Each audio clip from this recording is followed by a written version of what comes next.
Good evening. आज का topic है प्रेपोजिशंस।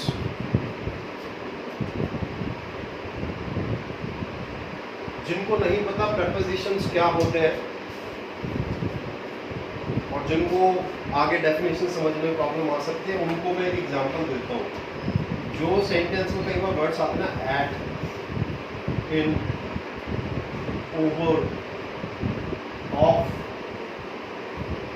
बिटवीन, एटसेट्रा, इस टाइप के वर्ड्स जब सेंटेंस में हमको दिखाई देते हैं, वो वर्ड्स क्या होते हैं? प्रेपोजिशन। इस वर्ड को हम बोलते हैं प्रेपोजिशंस।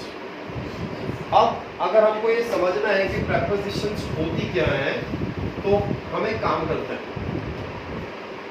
हम इस वर्ड को दो टुकड़ों में डिवाइड कर देते हैं, प्री और पोजीशंस। पोजीशंस होती है स्थितियां, कोई चीज ऊपर होना, दाएं होना, बाएं होना, नीचे होना, पीछे होना, आगे होना, तो ये सब क्या होती है? पोजीशंस होती है। और प्री का मतलब होता है पहले। तो इसका मतलब ये तो नहीं हो सकता कि पहले की पोजीशंस, इसका मतलब जरूर कुछ ना कुछ होगा जिसमें पहले छुपा होगा। प्री का मतलब होता है पहले। प्री बोर्ड किए थे ना आप लोगों ने, तो बोर्ड से पहले वाले जो एग्जाम होते हैं उन्हें प्री बोर्ड बोलते हैं। तो पोजीशन से पहले, या इसको हम कहते हैं कि इसको मान लेते हैं कि ये पोजीशन से पहले नहीं है, इसका मतलब पहले है बस। अब इसकी एक बार डेफिनेशन देखें, मीनिंग देखें इसका।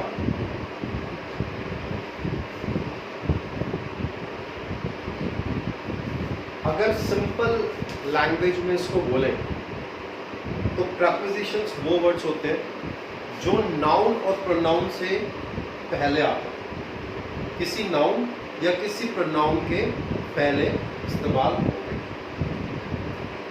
और उस नाउन और प्रोनाउन का बाकी के वर्ड से एक रिलेशनशिप शो करते हैं। ठीक है। अब कुछ मेरे स्टूडेंट्स ऐसे भी होंगे जो बहुत कम बहुत लोअर स्टैंडर्ड में है, यानी कि उनकी क्लास, जिस क्लास में वो पढ़ते हैं वो क्लास छोटी क्लास में, तो उनको नहीं पता होगा या उनको याद नहीं आ रहा होगा कि नाउन क्या होती है। तो जितने भी नाम वाले शब्द हैं वो सारे नाउन होते हैं। इंसानों के नाम, चीज़ों के नाम, जगहों के नाम, वो सब क्या होते हैं? नाउन होते हैं। और उनकी जगह पे जो शब्दों का इस्तेमाल हम करते हैं वो होते हैं प्रोनाउन। तो नाउन हिंदी में हो गया संज्ञा और प्रोनाउन हिंदी में हो गया उपनाम। इतना हमको समझ लेना है। अब हम इसकी डेफिनेशन एक बार कर लेते हैं। The words that are placed before a noun or pronoun and show its relation with the other words of the sentence। तो जो मैंने हिंदी में बताया वही मैंने इंग्लिश में लिख दिया। वो शब्द जो नाउन और प्रोनाउन से पहले आए और वाक्य के बाकी शब्दों के साथ उसका रिलेशनशिप शो करे, तो वो होते हैं प्रेपोजिशंस। एग्जांपल देख लेते हैं एक बार।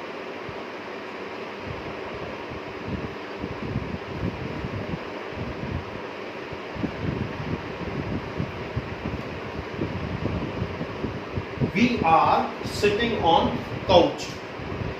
तो हमको कैसे पता चलेगा कि प्रेपोजिशन कहाँ पे है? प्रेपोजिशन सेंटेंस के शुरू में भी हो सकती है, मिड में भी हो सकती है, लास्ट में भी हो सकती है। बट आपको ये देखना है कि कुछ ऐसे word on, at, for, from, to, वो कहाँ लगे हुए? वो यहाँ लगा हुआ है। और काउच का मतलब होता है सोफा। ठीक है। तो ये क्या हो गया? काउच क्या है? नाउन। और डेफिनेशन के हिसाब से नाउन से पहले लगते हैं, तो ये नाउन से पहले लगा हुआ। अब ये क्या कर रहा है डेफिनेशन के अकॉर्डिंग? और कि इसका रिलेशन बाकियों से शो कर रहा है शब्दों से, क्योंकि सोफे पे बैठे हुए हैं, सोफे पे बैठना शो कर दिया, कौन बैठे हुए हैं, हम बैठे हुए हैं, तो ये बाकी के शब्दों का रिलेशनशिप इससे शो। तो ये इसकी डेफिनेशन है, ये इसका मीनिंग है। अब हम टर्न बाय टर्न इसको करते चलते हैं और ध्यान से सुनना, अच्छी वीडियो होगी, डिटेल्ड एक्सप्लेनेशन होने वाली है। फर्स्ट हम ऑन से ही स्टार्ट कर लेते हैं, क्योंकि मैं अपनी क्लासेस में हमेशा ऑन से स्टार्ट करता हूँ, ठीक है। वैसे तो ऑन के 3-4 यूज है, लेकिन जो प्राइमरी यूज में हमेशा सिखाता हूँ वो सिखाता हूँ, इसका हिंदी मतलब होता है ऊपर। मैं बुक के हिसाब से बिल्कुल भी नहीं चलूँगा, क्योंकि बुक में बहुत कॉम्प्लेक्स चीज़ें दे रखी होती है, कई ऐसी चीज़ जो आपके यूज़ में नहीं आती है, लेकिन हम वो करेंगे जो हमारे यूज़ में आता है। ऊपर, और इसको ब्रैकेट में एक चीज़ ले लेते हैं, कॉन्टैक्ट। जब कोई चीज़ किसी चीज़ के ऊपर होती है और कॉन्टैक्ट में होती है, कॉन्टैक्ट मतलब टच हो रही है उसको, तो उस पोजीशन को शो करने के लिए हम ऑन का यूज हमेशा करते हैं। जैसे अभी मैंने एग्जांपल ही दिया था, we are sitting on the couch. जब हम सोफे बैठते हैं तो हम टिक के बैठते हैं, हम टच हो रहे होते हैं सोफे के, इसीलिए हम वहां पे क्या लिखते हैं, ऑन। अब जैसे एग्जांपल देख लेते हैं,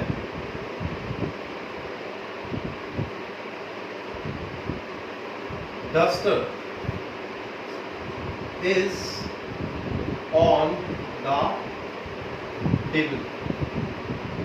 डस्टर जो है वो कहां पर है, टेबल पे। और टेबल क्या है, नाउन है, ये प्रपोजिशन होगी। डस्टर का रिलेशनशिप शो कर रही है किसके साथ में, टेबल के साथ, ठीक है। तो जितने भी छूने वाले एग्जांपल होंगे, कोई चीज किसी चीज के ऊपर होगी और छू रही होगी, तो हम उसके लिए हमेशा ऑन का यूज करेंगे। आप देखिए, और एक चीज और होती है कि इसमें स्टेबिलिटी होती है, इसमें मूवमेंट नहीं होती कोई, बैठे हैं बैठे हैं, ऐसा नहीं कि हम उछल कूद कर रहे हो। सेकंड जो इसका यूज है, ये तो इसका आप कह सकते हो कि एक प्राइमरी यूज था। सेकेंडरी यूज क्या है, डे और डेट शो करने के लिए। जब भी आप किसी को बताओ, कोई सेंटेंस यूज करो जिसमें दिन आ रहा है या कोई तारीख आ रही है, तो आप वहां पे ऑन का यूज करोगे। एग्जाम्पल देख लेते हैं, we all play cricket on Sunday. हम संडे को क्रिकेट खेलते हैं, तो संडे हुआ, मंडे हुआ, ट्यूसडे हुआ, वेंसडे हुआ, थर्सडे हुआ, फ्राइडे हुआ, सैटरडे हुआ, तो कोई भी डे के लिए हम क्या लगाएंगे, on.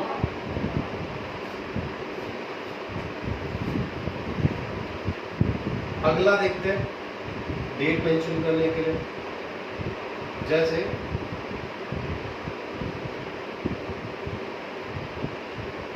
We will go to school on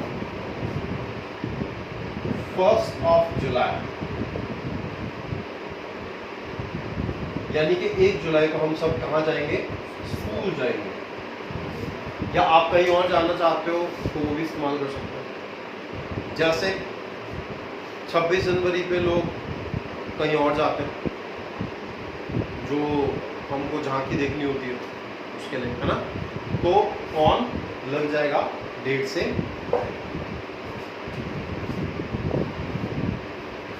तो सेकंड यूज ये हो गया। थर्ड यूज देख लेते हैं। थर्ड यूज होता है जो मोस्टली इलेक्ट्रॉनिक एप्लियंसेस होते हैं, मोस्टली इलेक्ट्रॉनिक एप्लियंसेस के केस में आता है। और कुछ मशीन्स, जैसे कि फ्रूटी होती है, Frooti that is also machine. उसमें हालांकि कोई और चीज नहीं, कोई मैकेनिज्म है, बस कोई इलेक्ट्रिसिटी नहीं, कोई बैटरी नहीं है, तो टूटी हुई तो खोलते हुए बंद करते हैं ना। जब कोई चीज़ ऑन की जाती है यानी खोली जाती है यानी स्टार्ट की जाती है तो उसके लिए भी ऑन लगता है। इलेक्ट्रॉनिक एप्लियंसेस में से एक एग्जांपल है, बैटरी से चलने वाली कोई भी चीज़ है उसके लिए भी आप ये यूज़ करते हो। जैसे ही स्विचेस ऑन टीवी, वो टीवी को क्या करता है, स्विच ऑन कर देता है। I turn on the tap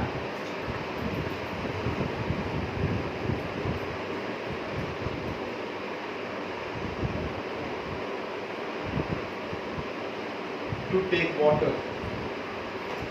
पानी लेने के लिए मैं क्या करता हूँ, टूटी को खोल देता हूँ। तो आप ये जितने भी आप देखोगे ना प्रेपोजिशन यूज हो रहे हैं,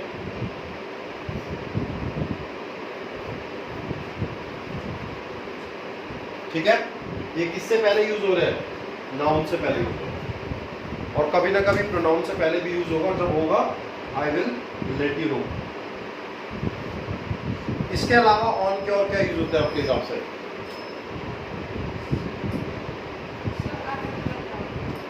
please ask.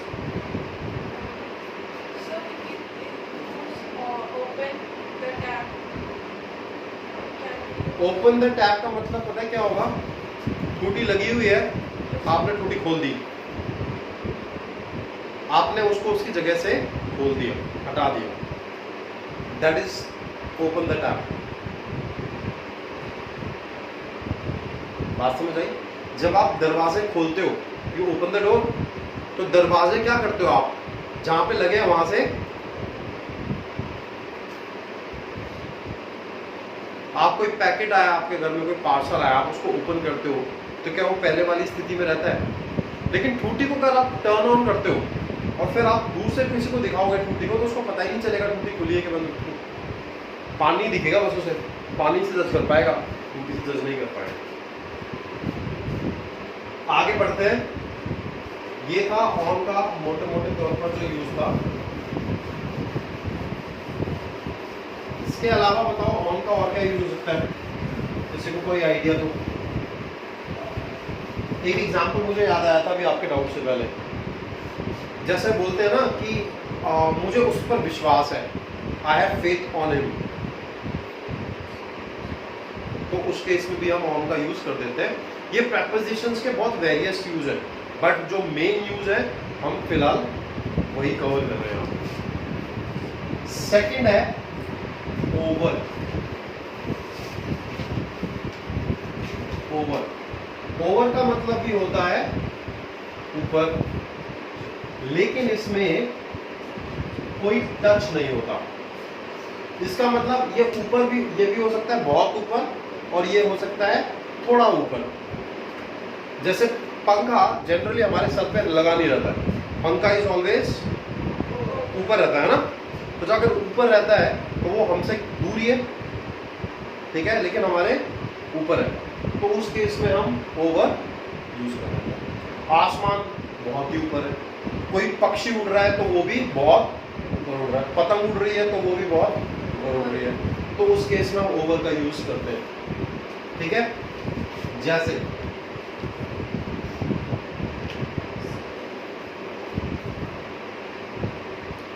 the kite is flying over us, हमारे ऊपर उड़ रही है। क्या उड़ रही है? काइट।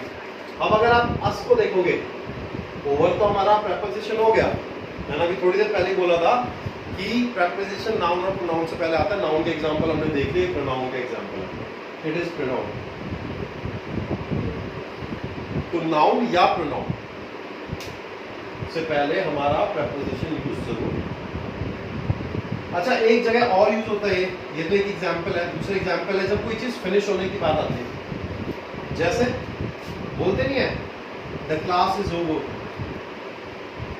यानी जो क्लास का टाइम था वो खत्म हो गया, क्लास ओवर, कोई चीज फिनिश हो गई, उसके लिए भी करते। लेकिन यहाँ पे ओवर जो है दैट इज नॉट प्रेपोजिशन, ये प्रपोजिशन नहीं है, क्योंकि किसी नाउन और प्रोनाउन से पहले, बट ओवर क्योंकि यूज होता है, आपको डाउट भी हो सकता है, इसलिए मैं आपसे शेयर कर रहा हूँ। ठीक है, और एग्जाम्पल होता है ओवर का यूज करने का, जैसे I went over there to check, मैं वहां पे गया चेक करने के लिए। हम बोलते हैं ना मैं वहां पर गया फिर मैंने ये किया, तो वहां पर के लिए भी हम over there use. Is that understood? अब हम एक डिटेल में करने वाले हैं, एक जो प्रपोजिशन है बहुत डिटेल में होने वाली है, वो उसके बहुत सारे यूज है।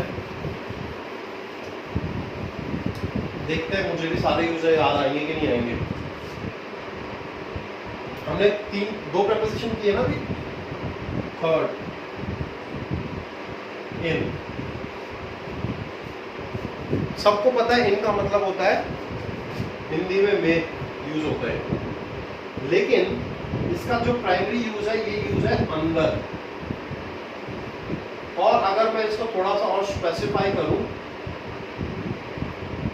ऑलरेडी जब कोई चीज पहले से ही कहीं पे है, किसी चीज के अंदर है, तो उसके लिए हम इनका यूज करते हैं। जैसे स्टूडेंट्स क्लास में बैठे हुए हैं, तो यानी वो पहले से ही अंदर है, कोई मूवमेंट नहीं, बाहर से अंदर नहीं जा रहे, पहले से बैठे हैं सेंटेंस के अकॉर्डिंग। हम कमरे में पढ़ाई कर रहे हैं, तो वहां पे भी कोई मूवमेंट नहीं है कि बाहर से अंदर आया जा रहा है ना, पोजीशन तो चेंज नहीं हो रही है। तो उस केस में हम क्या लगाते हैं, इनका यूज करेंगे। जैसे we sit in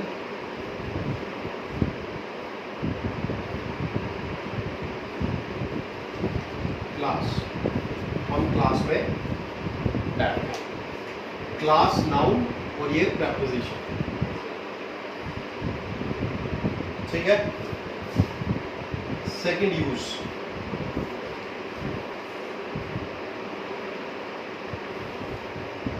big cities, states और कंट्रीज। जब ये चीज यूज करते हैं हम सेंटेंस में, तो भी हम इनका यूज करते हैं। जैसे I live in new Delhi, ये तो हो गई सिटी, लेकिन अगर हम यहाँ न्यू दिल्ली की जगह पे लिखते हैं पंजाब, तो हो जाएगी स्टेट। लेकिन अगर हम यहाँ पे न्यू दिल्ली की जगह इंडिया लिख दें, वो हो जाएगी कंट्री। तो हम जो भी मेंशन कर रहे हैं, यानी कोई बड़ी जगह की मेंशन कर रहे हैं, वहां पे होने की बात कर रहे हैं, तो उसके लिए हम क्या लगाएंगे, इनका यूज कर रहे हैं। छोटी जगहों के लिए क्या करते हैं, वो आने वाली प्रपोजिशन में करेंगे। सी, क्या यूज होगा और इसका, इनका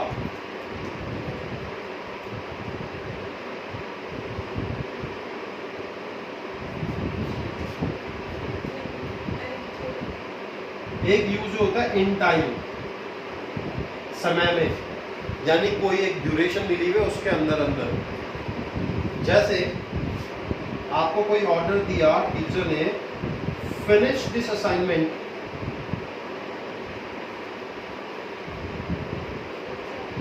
इन टाइम,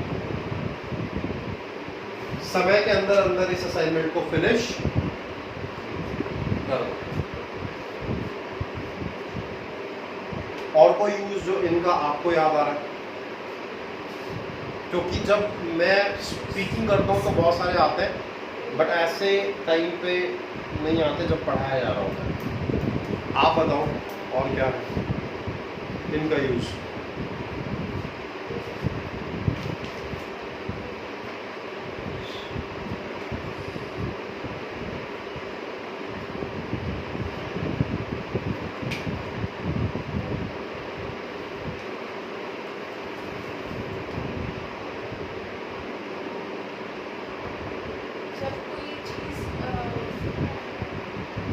कोई चीज बॉक्स के अंदर कुछ होता हाँ वो यूज हो चुका है ना, जैसे बॉक्स में पेन है, the pen is in the box. लेकिन अगर हम लोग पेन बॉक्स के अंदर है तो वहां पे इनसाइड यूज होगा। आगे बढ़ते हैं। वैसे मेरे हिसाब से इसके बहुत सारे यूज होने चाहिए, बट क्योंकि आप लोग कुछ शेयर ही नहीं कर रहे हो तो मुझे आगे ही बढ़ना पड़ेगा। मेन यूज यही है इसके।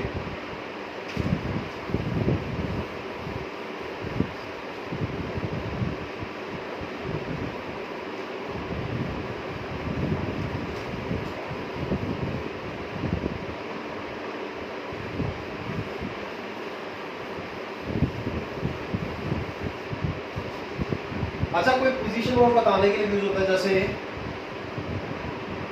I play cricket in stadium,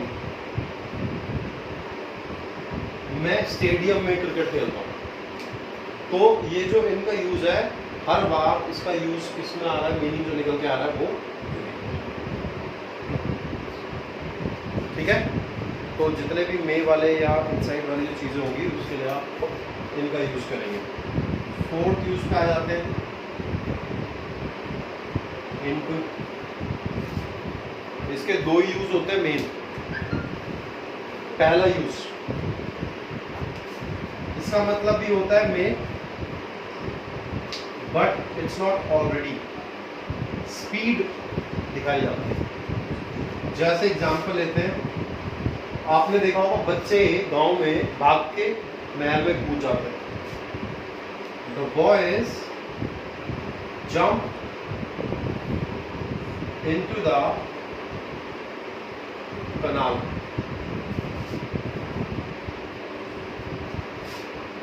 इसको मैं थोड़ा सा बड़ा करके लिख देता हूँ, कनाल। कनाल का मतलब क्या होगा, नहर। बच्चे नहर में कूद जाते हैं। अब यहाँ पे नहर की जगह यू कैन यूज पॉन्ड, तालाब में कूद जाते हैं। यू कैन यूज रिवर, नदी में कूद जाते हैं, ठीक है। अब यहाँ पे आप देखोगे मे के लिए तो इनटू यूज हो रहा है, लेकिन सेंटेंस की सेंस क्या आ रही है कि कोई चीज में मूवमेंट है, कोई चीज पहले से ही अंदर नहीं है। यानी बच्चे यहाँ पे नहर में पहले से ही नहीं है, बाहर से जंप कर रहे हैं। लेकिन अगर हम बोले बच्चे नहर में तैर रहे हैं, तो आप बोलोगे the children are swimming in the canal. बात समझ आई। नेक्स्ट पे पहुंचते हैं। इसका जो एक यूज था वो ये था। जो सेकेंडरी यूज है इसका क्या है, जब आप जनरली इसमें क्या बोल सकते हैं इसको, ट्रांसलेशन जब करते हैं ना, किसी चीज से कोई भी चीज चेंज होती है, मतलब किसी भी चीज का कोई फॉर्म है पहले और वो चेंज हो रहा है किसी और चीज में, तो आप इनटू यूज करते हो उसको। दो एग्जांपल देखते हैं। जैसे translate this Hindi sentence into English. इस हिंदी सेंटेंस को इंग्लिश में ट्रांसलेट करो। तो ये जो, क्योंकि हिंदी को इंग्लिश में कन्वर्ट करना है, उसके लिए यूज हो रहा है। अब मान लो अगर हम कुछ ऐसा एग्जांपल दें कि इस दूध को पनीर में कन्वर्ट करो, कर सकते हैं। उबालना पड़ेगा और नींबू या विनेगर डालना पड़ेगा तो हो जाएगा। जैसे कन्वर्ट की जगह बेटर होगा हम चेंज यूज करें। चेंज दिस मिल्क इनटू चीज। आप कर्ड भी यूज कर सकते हो, आप बटर मिल्क भी यूज कर सकते हो। तो आपने क्या किया, चीज चेंज।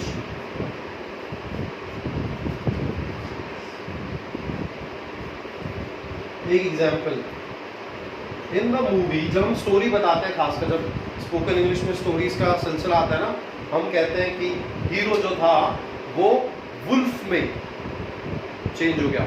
भेड़िया मूवी आई थी, वरुण धवन चेंज हुआ था। In the movie Varun changes into a wolf. Varun एक इंसान है, इंसान किस में चेंज हो गया? भेड़िए में चेंज हो गया। तो जब भी कोई चीज चेंज होती है, जब एक चीज से दूसरी चीज में, उसके लिए भी इंटू का यूज। तो इंटू का यही यूज था।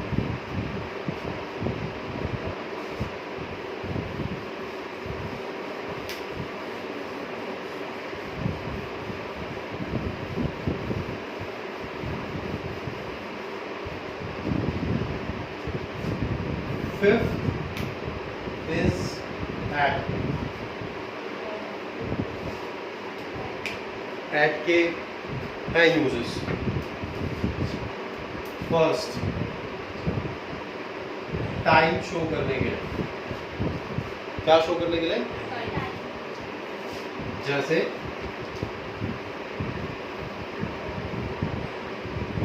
I wake up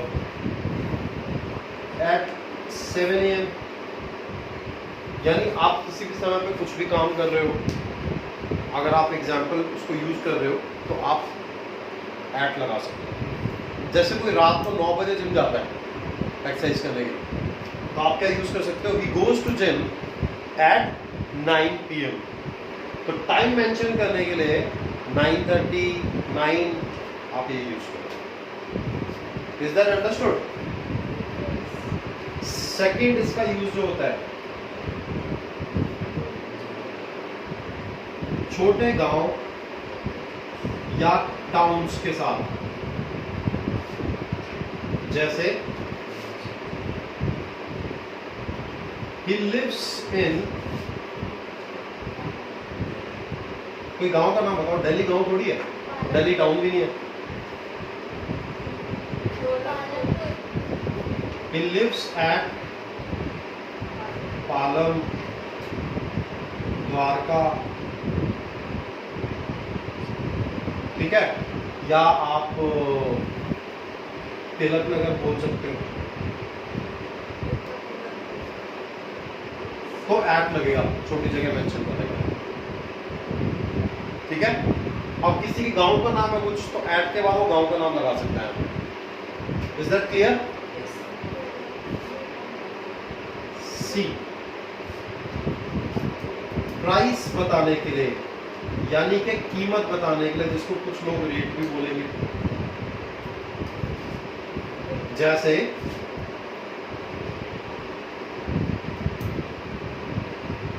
the green grocer. अब ग्रीन ग्रोसर क्या होता है? सबको पता होगा। तुमको क्या होता है ग्रीन ग्रोसर? सब्जी बेचने वाला, ठीक है, सब्जी बेचने वाला। The greengrocer sells potatoes at 40 rupees या ₹40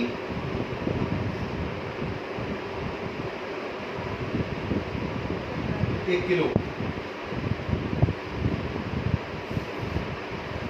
1 किलो की जगह यहाँ पे 2 किलो 3 किलो कुछ भी यूज कर सकते हो, ठीक है। तो वो यहाँ पे हमें क्या पता चल रहा है? 40 रुपए के 1 किलो आलू बेच रहा है। तो यहाँ प्राइस बताने के लिए क्या यूज हुआ?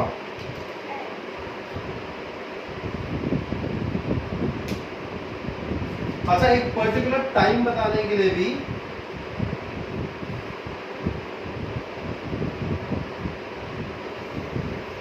फ्यूचर इवेंट बताने के लिए भी ऐप का यूज करते हैं। जैसे जो लोग अपने घर से दूर कहीं दूसरे शहर में रहते हैं, तो वो क्या बोलते सुने जाते हैं? क्या सुनते हैं उनके मुंह से? They are heard saying that I will come home at Diwali. मैं दिवाली पर घर आऊंगा, मैं होली पर गांव जाऊंगा, होता ना यूज। तो उस पर के लिए आप एट लगाते हैं, ऑन नहीं लगा सकते क्योंकि वो पोजीशन नहीं है, ठीक है। जैसे he will go to Agra at Diwali, वो आगरा जाएगा कब? दिवाली पर। तो उसके केस में भी आपने एट, ठीक है। आगे बढ़ते हैं, इतना समझ आया? Any doubt in this? I thought you have doubt.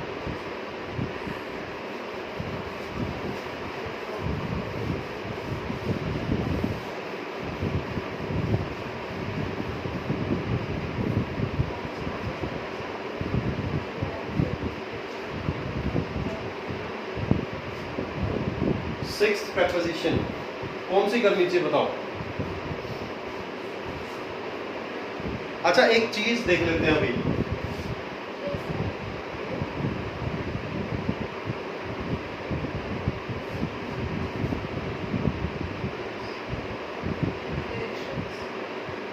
Directions होती है ना, तो डायरेक्शंस बताने के लिए भी इनका यूज होता है। जो मैं आपको बोल रहा था उस टाइम पे आपको याद नहीं आया, तो जब हम डायरेक्शंस बताते हैं, डायरेक्शंस पूछते हैं या हम डायरेक्शंस जानते हैं तो हम इनका यूज करते हैं। जैसे the sun sets in the west, जो सूरज है वो पश्चिम में छिपता है। अब मान लें हम किसी दोस्त की बात कर रहे हैं कि वो नॉर्थ में रहता है, ही लिव्स इन नॉर्थ, वो साउथ में रहता है, ही लिव्स इन साउथ, तो उस केस में भी यूज रहता है ये।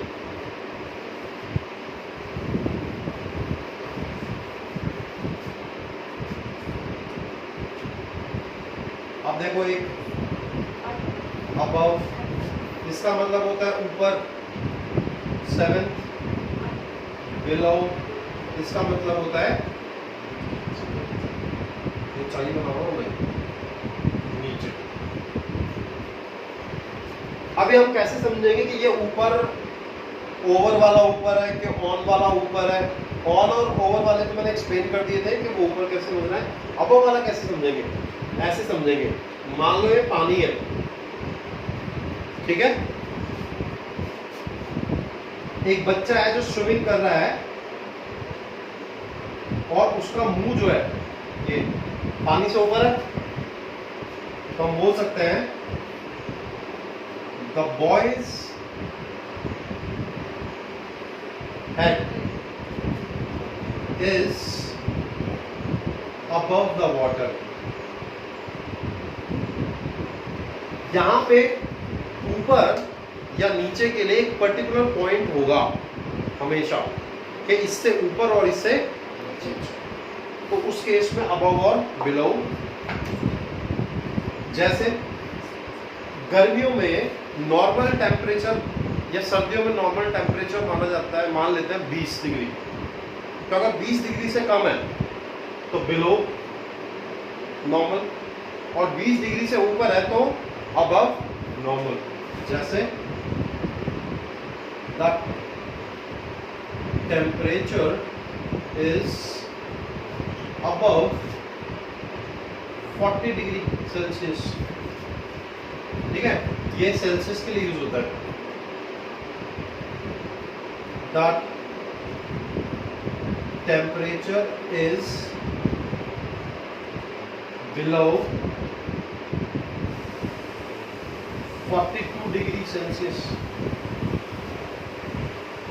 तो 42 डिग्री सेल्सियस से नीचे है टेम्परेचर। एनी डाउट हर्ष? ठीक है, एक पर्टिकुलर पॉइंट ले लिया हमने, ये इससे नीचे है, ये इससे। कभी कभी आप देखोगे कि एक बिल्डिंग है, ठीक है, नीचे बैंक है, ऊपर इंस्टीट्यूट है, या नीचे इंस्टीट्यूट है, ऊपर बैंक है। तो अगर आपको बैंक का पता बताना है तो आपको क्या बोलना है? The bank is situated above institute, institute के ऊपर है, ठीक है। लेकिन अगर आप इंस्टीट्यूट का पता बता रहे हो तो आप क्या बोलोगे? The institute is situated below bank. उस केस में आप उस तरीके से यूज करते हो। 6 or 7 above or below over.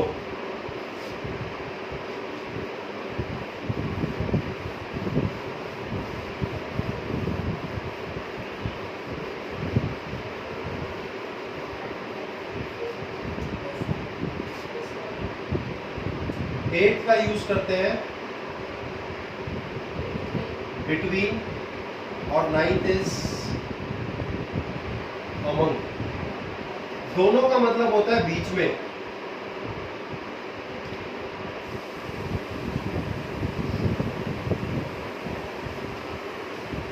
इसका एक बहुत छोटा सा एग्जांपल देता हूं आपको। वर्ल्ड टेस्ट चैंपियनशिप का फाइनल इंडिया और ऑस्ट्रेलिया के बीच में खेला गया। तो ये दो है, दो के बीच की बात हो रही है। लेकिन वनडे क्रिकेट वर्ल्ड कप 10 देशों के बीच में खेला जाएगा। तो दोनों में बीच आ रहा है, ठीक है। दोनों के, उसमें पहले वाले एग्जांपल में भी 2 कंट्रीज के बीच में खेला जा रहा है, दूसरे वाले में 10 कंट्रीज के बीच में खेला जा रहा है।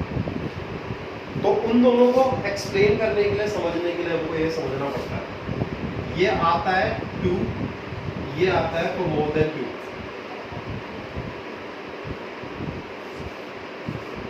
बात समझ आई? 2 से ज्यादा खेले, जैसे अब देखते हैं।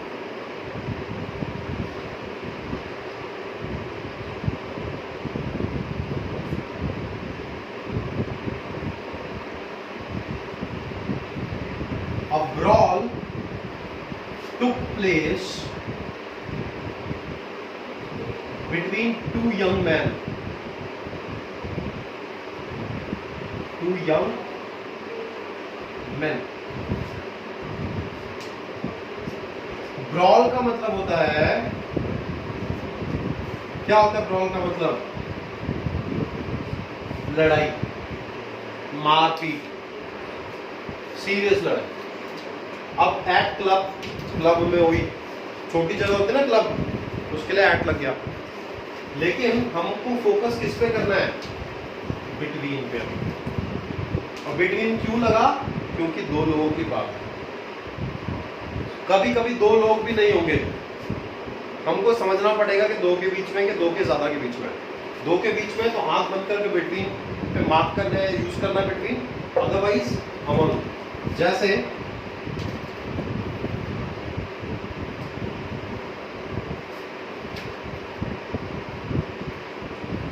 the landlord distributed the sweets and clothes among the farmers.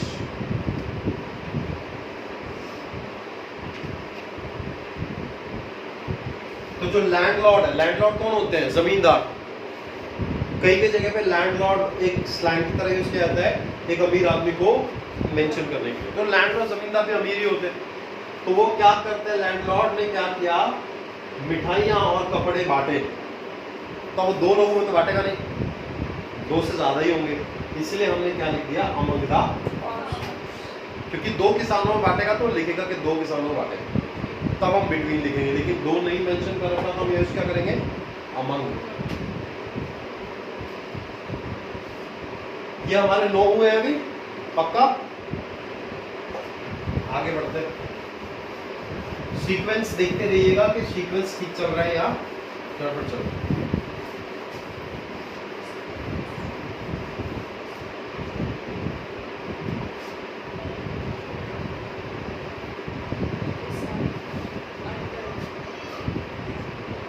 अब हम एक चीज करते हैं,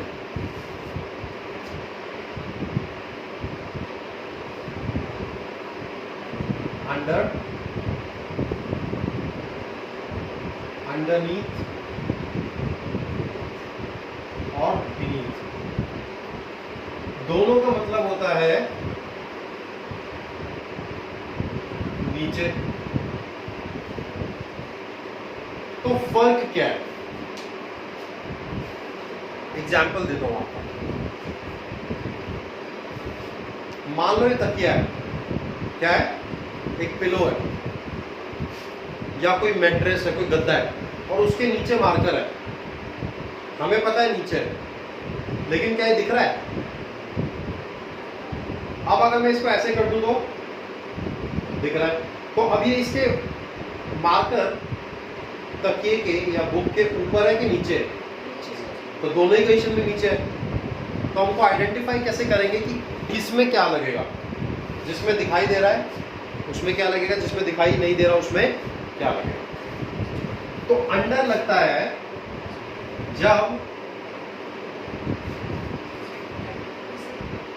दिखाई देता है, जब विजिबल होता है, और जब नॉट विजिबल हो तो उस केस में हम यूज करते हैं या तो अंडरनीथ या बीनीथ, दोनों का मतलब सेम है। जैसे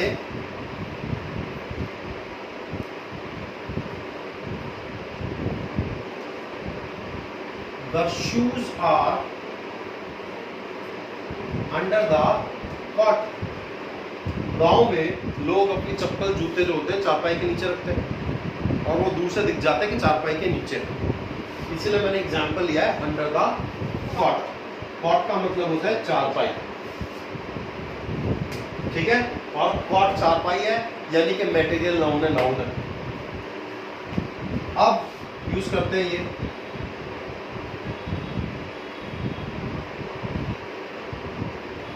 his phone was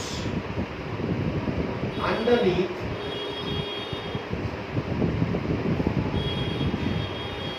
or beneath the pillow, तकिए के नीचे था। अब ऑब्वियसली बात है, जैसे ही आप देखोगे कहीं पे अंडरनीथ या बीनीथ लगा हुआ है तो आप समझ जाना कि वो चीज दिखाई नहीं दे रही जो उसके नीचे है, ठीक है। आगे बढ़े।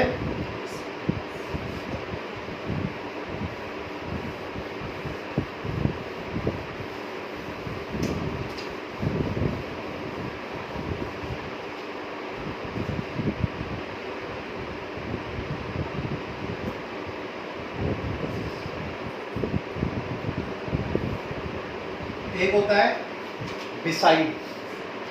क्या होता है? एक चीज और होती है जिसको बोलते हैं बिसाइड्स। लोग हमेशा कंफ्यूज रहते हैं और जितने कॉम्पिटिटिव एग्जाम होते हैं इस सवाल को फंसाने की कोशिश की जाती है। बिसाइड का मतलब होता है बगल में, यानी अगल बगल में, ठीक है। और बिसाइड्स का मतलब होता है अलावा, और ये प्रेपोजिशन नहीं है, ये प्रेपोजिशन है, ठीक है। एग्जाम्पल देखते हैं।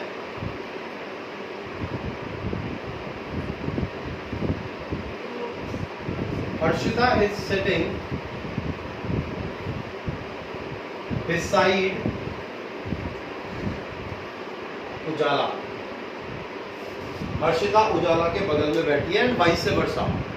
वाइस वर्सा का मतलब होता है कि हर्षिता उजाला के बगल में बैठी है और उजाला हर्षिता के बगल में। फिर बिसाइड का मतलब होता है बगल में।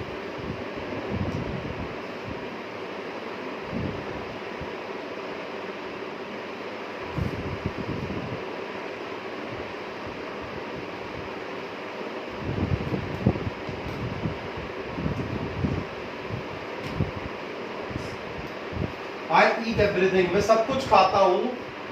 Besides मतलब अलावा। अब अलावा में हम क्या लगा सकते हैं? आप बताओ कौन सी चीज जो आप नहीं खाते? राजमा।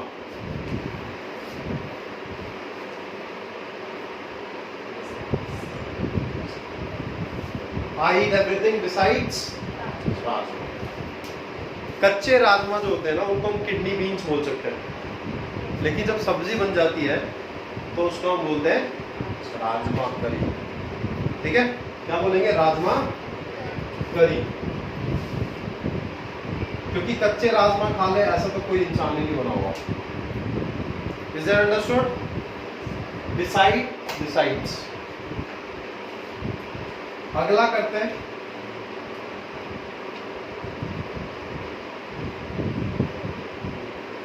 इन फ्रंट ऑफ, ये जो है ना, ये सिर्फ प्रेपोजिशन नहीं है, ये फ्रेजल प्रेपोजिशन है, क्योंकि प्रेपोजिशन हमेशा एक वर्ड की होगी, और एक से ज्यादा वर्ड हो लेकिन वो कोई पोजीशन शो कर रहे हो तो वो फ्रेजल प्रेपोजिशन का एग्जाम्पल होता है। इन फ्रंट ऑफ का मतलब होता है सामने, यानी कि बिल्कुल सामने। जैसे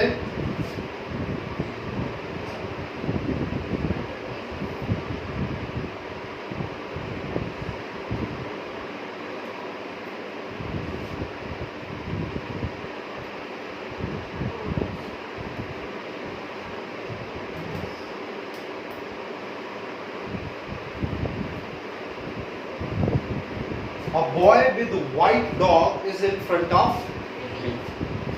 एक लड़का जो कि सफेद कुत्ते के साथ है वो मेरे सामने। अभी आने वाले टाइम पे हम विद वाला भी करेंगे प्रेपोजिशन थोड़ी देर में। तो ये समझ आ गया, इन फ्रंट ऑफ मी का मतलब मेरे सामने। आगे बढ़े, इसमें कोई डाउट अभी तक?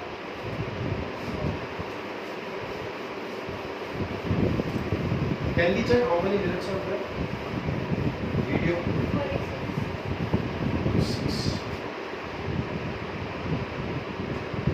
ये कितने हो? 13?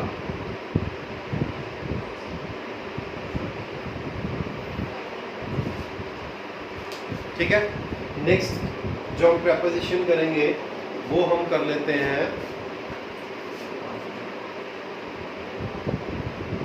विद। हिंदी में विद को बोलते हैं के साथ। जैसे आई गो टू पार्क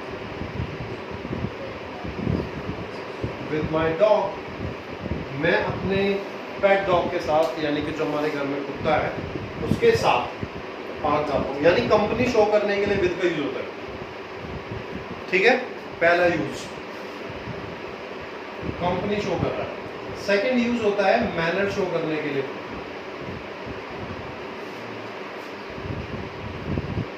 और आप ये भी कह सकते हो कि इसमें मैनर के साथ साथ में मीडियम शो करने के लिए भी। ठीक है, जैसे एग्जांपल देखते हैं, I am writing with marker pen. मैं मार्कर पेन के साथ लिख रहा हूं, मार्कर पेन के साथ नहीं, मार्कर पेन से लिख रहा हूं। हिंदी क्या होती है हमारी, गलत होती है, उसमें क्या है से लिख रहा हूं, तो वो क्या है, मीडियम ही तो है ये। ठीक है, और कोई एग्जांपल विद का?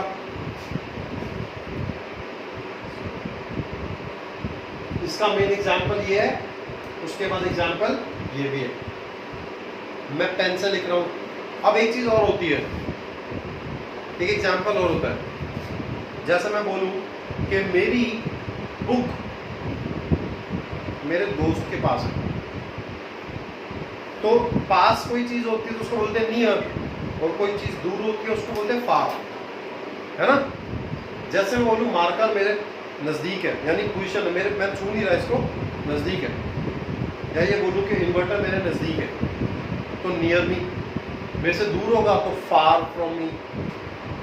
लेकिन मैं बोलूं कि मेरी बुक या तुम्हारी बुक मेरे पास है, ठीक है, जैसे your English book is with me, तुम्हारी इंग्लिश बुक मेरे पास है। इसका मतलब क्या होगा, पास। कोई चीज पोजेस करने के लिए भी यूज होता है, लेकिन इस टाइप की एग्जाम्पल्स।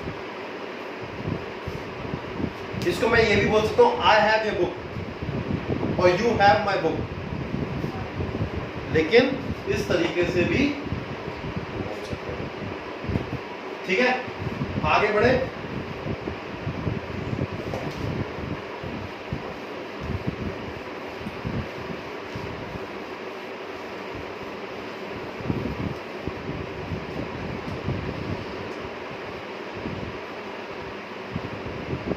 टू। जब आप किसी एक जगह से दूसरी जगह जाते हैं वापस आने के लिए, यानी कि आप विजिट पे करने जाते हैं। क्या करने जाते हैं? कोई जगह विजिट करने आप जाते हैं तो टू का इस्तेमाल करते हैं। जैसे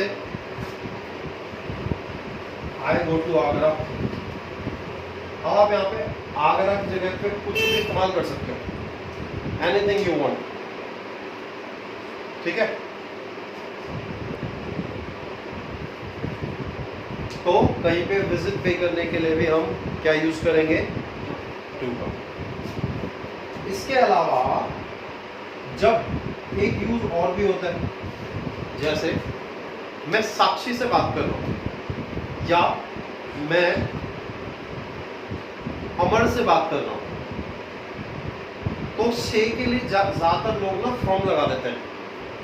क्या लगा देते हैं? फ्रॉम। बट हमको ये समझना जरूरी है, समझना पड़ता है कि जो हिंदी होती है वो करेक्ट नहीं होती है, जो हिंदी हम यूज करते हैं वो एक आप बोल सकते हो technically grammatically correct Hindi use नहीं करते।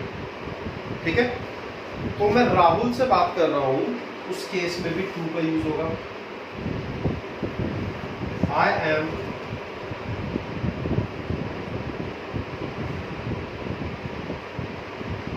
Talking to the director. कोई डायरेक्टर है, मैं उससे बात कर रहा हूं।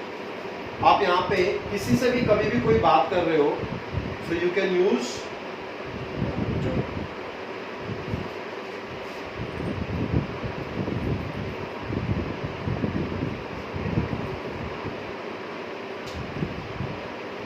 थर्ड यूज होता है जब आप किसी से कोई कंपैरिजन करते हैं। जैसे मैं आपसे सीनियर हूं, एज में भी पोस्ट में भी, तो मैं क्या बोलूंगा? I am senior to you. क्या यूज करूंगा? Senior to you. तो यहां पे टू का ही यूज होने वाला है। या ऐसा भी कर सकते हैं, जैसे Manish is senior to me, या Mahendra is senior to me, Mahendra मेरे से सीनियर। उस केस में भी टू का यूज हो जाता है। एक इसका अपना जो मतलब होता है ना, वो क्या होता है? को। जैसे एक fourth example, I gave my phone to Nakul. मैंने अपना फोन किसको दिया? नकुल को दिया। तो कोई चीज किसी को देने के लिए भी को जब लग जाता है तो भी टू का यूज करते हैं। तो ये है आपका टू का एक छोटा सा लेकिन ब्रीफ में यूज, डिटेल्ड एग्जांपल था आपका। अब आज का जो वीडियो का हमारा लास्ट प्रेपोजिशन है वो कर लेते हैं। It is from. फ्रॉम का मतलब होता है, ठीक है, ये वही से है जैसे कि मैं आगरा गया या मैं आगरा जाता हूं, या मैं आगरा से आता हूं, या मैं बोलूं कि मैं दिल्ली से आगरा हर महीने जाता हूं। तो वो जो से लगता है ना किसी जगह से कहीं और जाना, उसके लिए आप फ्रॉम का यूज करते हो। जैसे he goes to city from village। वो गांव से शहर जाता है। ठीक है, जब स्पेशली स्टोरी टेलिंग जब हम करते हैं इंग्लिश में, तो उसमें आते हैं ना कई मूवीज के अंदर, जिसमें बोलते हैं the hero of the movie migrates from village to city and he gets the job, and after that he comes to village from city every month। तो वो मेंशन करने के लिए भी आप यूज फ्रॉम को करते हैं।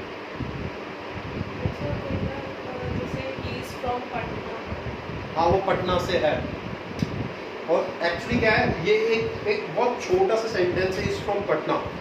ये एक थोड़ा सा इम्प्रॉपर सेंटेंस मैं इसको बोलता हूँ, क्योंकि वो पटना से है या वो पटना से संबंधित है।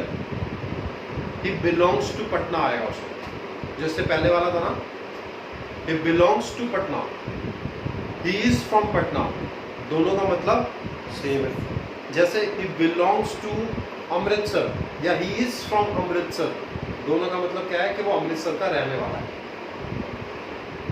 क्या मतलब है, वो अमृतसर का रहने वाला है। तो आज की वीडियो यहीं फिनिश करते हैं। इसके जो बचे हुए अब आगे लगभग 16-17 प्रेपोजिशन है, अगली क्लास में करेंगे। नमस्ते।